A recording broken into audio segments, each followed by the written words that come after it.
We knew when my wife was 6 months pregnant that we were having a boy, and we had a baby shower and bought all the items needed for an expecting parent. We already had a 5-year-old son, so we could reuse some of his things. When she went into labor, I was there by her side. Wasn't a first for me because I was here 5 years ago. Looking back, as our 5-year-old got older, I remember having doubts whether he was mine when he started growing up because he looked nothing like me. But when he was born, I was the happiest I had been in my entire life. I had married my best friend. I am 29 and she's 27. We quickly became best friends when we met at a park. We had been together for 5 years. She conceived as soon as we became intimate, so I didn't suspect that she was cheating. We met each other's family and she became close with my siblings. We married shortly after our son was born. I started having doubts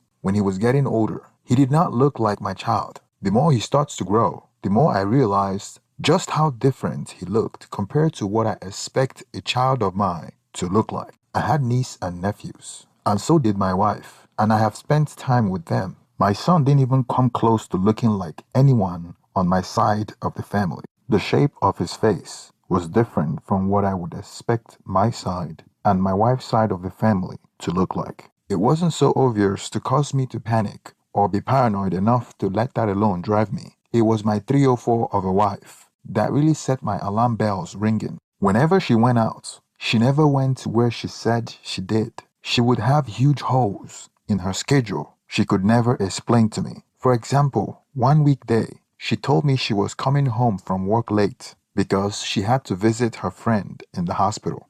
Normally, my wife's work schedule allows her to relieve the babysitter, but because she told me she was visiting a friend at the hospital, I had to leave work early to relieve the babysitter. As I was watching the baby, I scrolled through Facebook to find the friend she claimed she was visiting at the hospital. To my surprise, the friend she told me she was visiting posted a picture a few minutes ago, and she was on vacation with her family. When my wife came back home, I confronted her about it, and she told me that it was an old photo. By the way she reacted, I suspected that she was telling a lie. So I did the needful by following up with the friend. I sent a message to the friend, wishing her a speedy recovery, and she responded with a huge explanation of how she was sick. Suspecting foul play, I went to her boyfriend's Facebook and looked him up as well. Turns out that he was posting about the vacation as well, which clearly shows that my wife went out of her way to convince her friend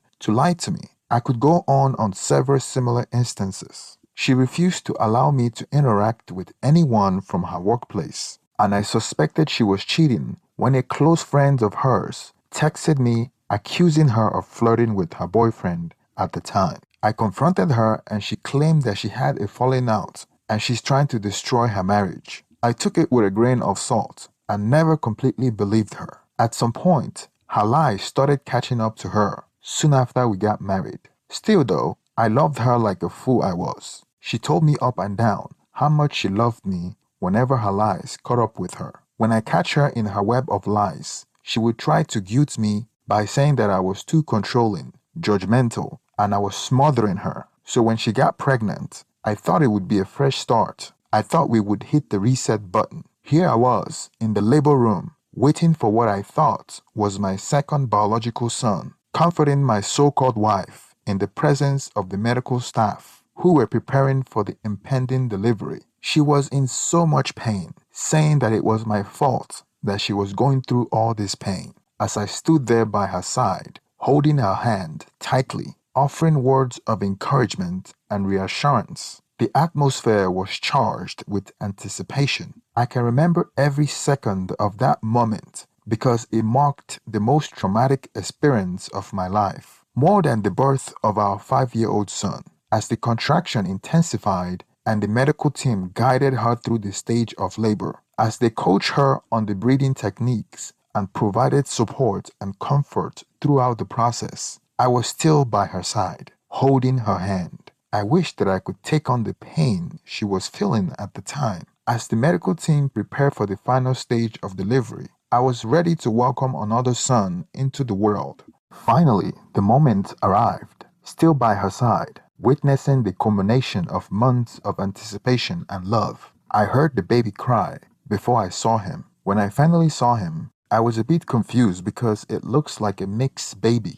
All the medical staff, except for the doctor, acted like everything was normal. If it wasn't for the look the doctor gave me, I would have thought that I was dreaming. The doctor gave me this look, as if to confirm what my race was, before he recomposed himself. It was glaringly obvious the race of the baby's father. At this moment, it felt like my soul left my body, as if I was frozen, as everyone acted like my wife then just gave birth to a mixed baby. I could feel the grip of her fingers around my palm getting tighter and tighter as I felt my world closing in on me. It wasn't until after the medical team left the room that I regained control of myself. I wanted to confront her, but she was too tired and feeling sleepy. I walked out of the hospital and never came back. Her family helped her and the baby back to the house because I refused to help her, and I wasn't hanging around to sign the birth certificate. Now, her side of the family thinks that I'm a terrible person, failing to mention that she was the one that cheated. Soon after, I did a DNA test on my 5-year-old son. The day I received those test results was the day I filed for separation from my shammed marriage. She was still recovering from childbirth when I served her divorce paper. My mom and sister were staying with us because they had helped her out of the hospital, and they were present when I served her the divorce papers. They became combative when I served her, calling me a deadbeat and an irresponsible father. The three of them followed me around the house, getting in my face, trying to force me to get violent. I knew their plans were to entice me to get violent so they can call the cops and use that against me during the divorce process. I didn't take the bait. Up until then, I have been a good father to her son. I was the best dad I could be for him. I loved him with all my heart and put more devotion than her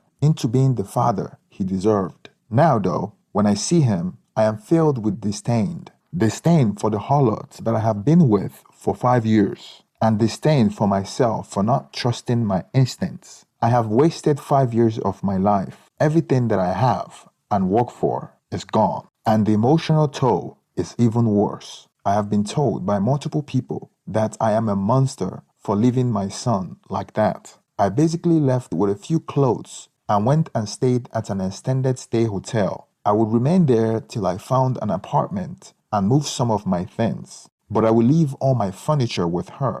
Moreover, she contributed some of it. I would rather she have it. I don't want anything from my old life to remind me of her. Even when I was at the hotel and she didn't know where I was, she still tried multiple times to guilt me into coming back to her. She would have our 5-year-old call me at random hours of the night, crying and begging for his daddy to come back home, using all sorts of manipulative tactics to torture me as if she hadn't done enough, and then turn around and tell me how much damage I am doing to the family. In every conversation that he is brought up, both online and off, I am berated and shamed that despite the fact that I am not the boy's biological father, I am his dad. Why she continuously cheated on me throughout the marriage. I stopped being friends with most of our mutual friends because she used them to gang up against me. They called me a despicable person for abandoning the child like that, as though they would love me to continue to be cocked.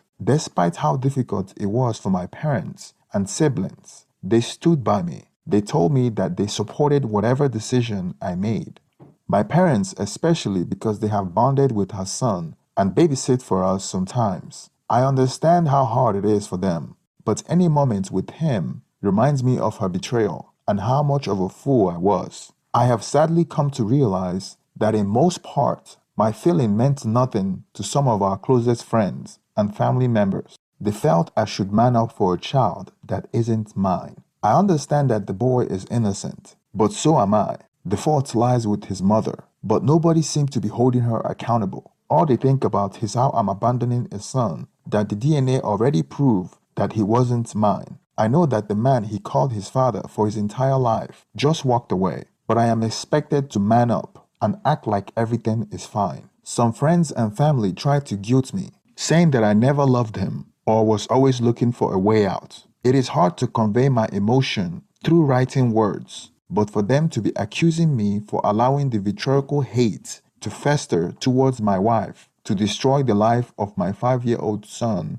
makes me believe that they don't consider me as a person. Which part of the blame lies on her? Everyone is dealing with her with a kid's glove. Is anyone going to hold her accountable? I am supposed to be the man of a kid that isn't mine and just accept being a cuckold. Should I wait for her to have a third child and a fourth? When does it end? How about me? I am a human too. I have feelings too. I feel pain. I feel betrayal. I feel emasculation as well. Why should I put my own life and feelings aside? I was never the boy's father. I love him like one, and honestly, I still do. But I would come to hate and contempt him if I had to play that role. And I would hate myself for not standing up and taking my life back in my own hands. He's not my child, and even though he is innocent, he shouldn't be my problem. We all know who the fault lies. For those who say I stay in her son's life and be his father, that's not realistically possible, as we are getting a divorce,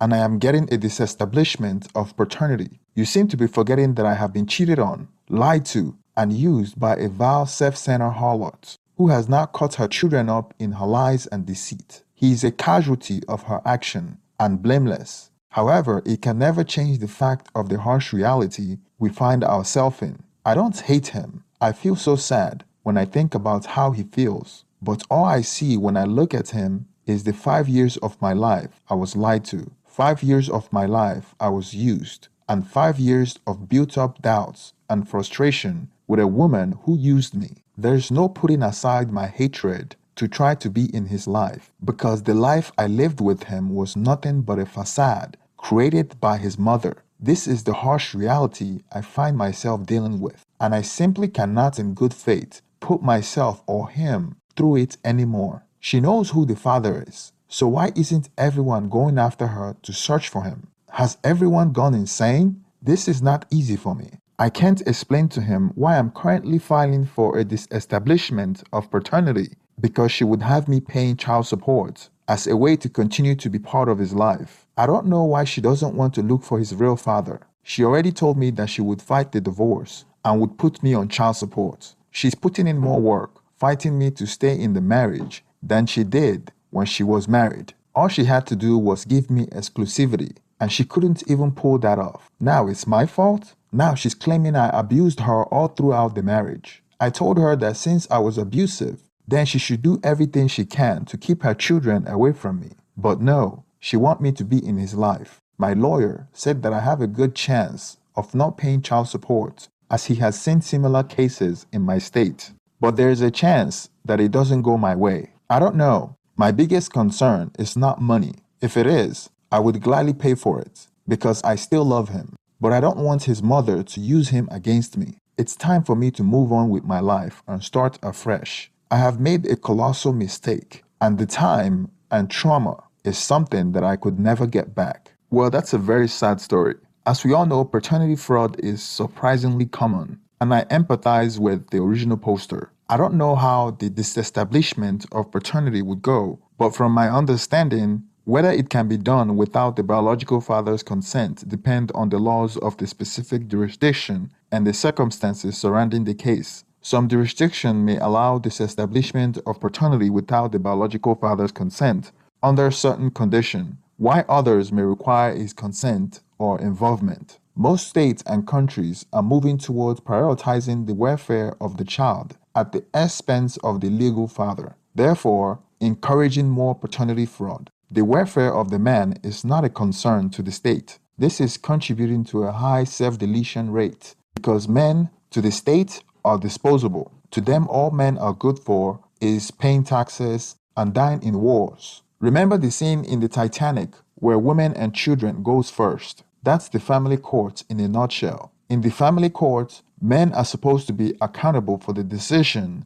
that they had no part in. I remember a few years ago I heard on the news that paternity tests were banned in France 15 years ago. If French custom intercept DNA samples or results in the mail, the perpetrator in theory risks up to a year in prison and a 15,000 euro in fine. The French Council of State upheld the law, saying it did not want, and I quote, to upset the French regime of filiation, close quote, and that the intent of the law was to preserve, and I quote, the peace of the families. Now, how can there be peace in the family when the wife is busy getting tag teamed by other men? That's a dystopian society that wants men to accept being cocked. And I don't think any man should unwillingly raise a child that is not his, just like the wife had the choice to cheat. The husband should have the choice to leave if the child is not his. Please let me know what you think about this story. Make sure you like and subscribe. Thank you and have a wonderful day.